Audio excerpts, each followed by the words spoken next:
You could be a brilliant self-taught hacker, but to corporate hiring systems, you're just raw data passing through a ruthless mechanical sorter. The entry-level cybersecurity market is currently flooded. Every single open junior security role attracts hundreds of applicants, all trying to get their foot in the door. Look at how this screening process works. If your resume lacks specific credentials the software seeks, you score a 0. You're filtered out before a human knows your name. But adding a recognized certification pushes you past that automated threshold. But look at this math of the current landscape. We are drowning in acronyms: CEH, CISSP, SEC+, CISA+, OSCP. It's a chaotic web that leaves most people paralyzed. Guess wrong, and you end up burning hundreds of dollars in exam fees and months of late-night studying for a credential that hiring managers in your target role simply don't care about. Information security consultant engineer Ibrahim Al-Ghosini advocates for a specific methodology. View every certification as a financial investment that must be precisely matched to your current career stage. You only see a return on that investment when the exam you choose aligns perfectly with the experience you already have and the practical skills you can actually demonstrate on the job. If you are transitioning from another field or starting with exactly 0 IT experience, your immediate priority is establishing a baseline of trust with an employer. This chart shows the certification roadmap, broken down by career stage. Down here at the base is the beginner or foundation tier. Within this tier, you want to focus on the CompTIA suite, specifically Security Plus, Network Plus, and Linux Plus. The barrier to entry here is manageable. You are looking at a relatively low financial cost for the vouchers and a moderate commitment of study time to grasp the core concepts. In exchange, you get a credential that proves to entry-level employers that you understand basic risk management and the core principles of network security. The trade-off is that these exams are an inch deep and a mile wide. They give you a broad vocabulary, but they offer 0 technical specialization. These beginner certifications serve a singular purpose. They are a mechanism to bypass automated HR filters and land a junior role. They will not qualify you to sit in a dedicated engineering seat. Once you have spent 1 to 3 years actually working in IT or on a help desk, you outgrow the basics. Returning to our roadmap, we move up from the foundation into the middle layer, the intermediate or specialization tier. This is where exams like the Certified Ethical Hacker, or CEH, and CompTIA's CISA Plus come into play.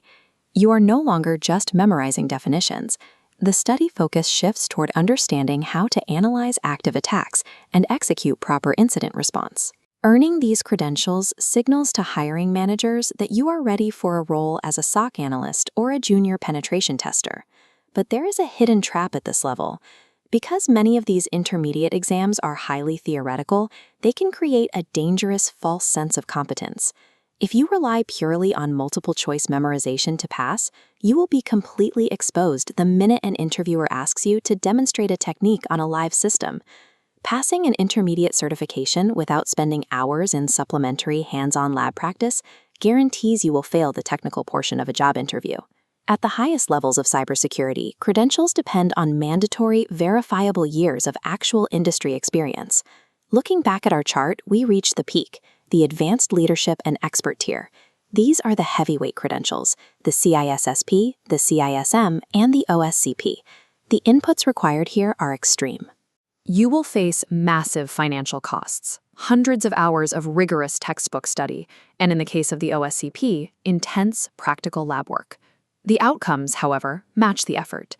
These certifications provide global recognition, qualify you for governance and leadership roles, and grant access to the top-tier salary brackets. Do not attempt these exams as a beginner, thinking you can skip the lower tiers and shortcut your way to a high salary. The industry actively prevents that.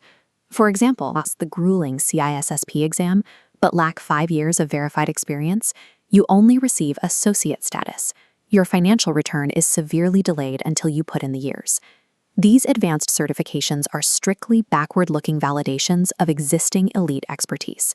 They are not cheat codes to front-load a career. This brings us back to engineer Al-Ghosini's core philosophy. A certificate is just a piece of paper unless it is backed by tangible, executable capability. To maximize your time and money, we can synthesize his roadmap into a definitive set of investment rules. Notice the specific requirements. Match the exam to your level, prioritize hands-on lab work, maintain consistent learning, and track industry trends. For beginners, the ruling is clear. Stick exclusively to CompTIA.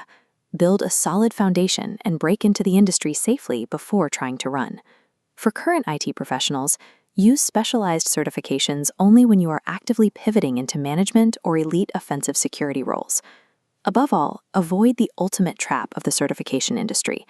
Do not treat these exams like college tests, meant to be memorized and immediately forgotten. You must commit to hands-on lab work. That is the only way to build the practical skills and genuine confidence required by actual employers. Theoretical knowledge is just a pile of raw materials. You have to put the pieces together yourself to forge them into a working capability. Certifications are powerful mechanisms that force continuous professional growth, but they only result in career advancement if you can perform the tasks described on the syllabus.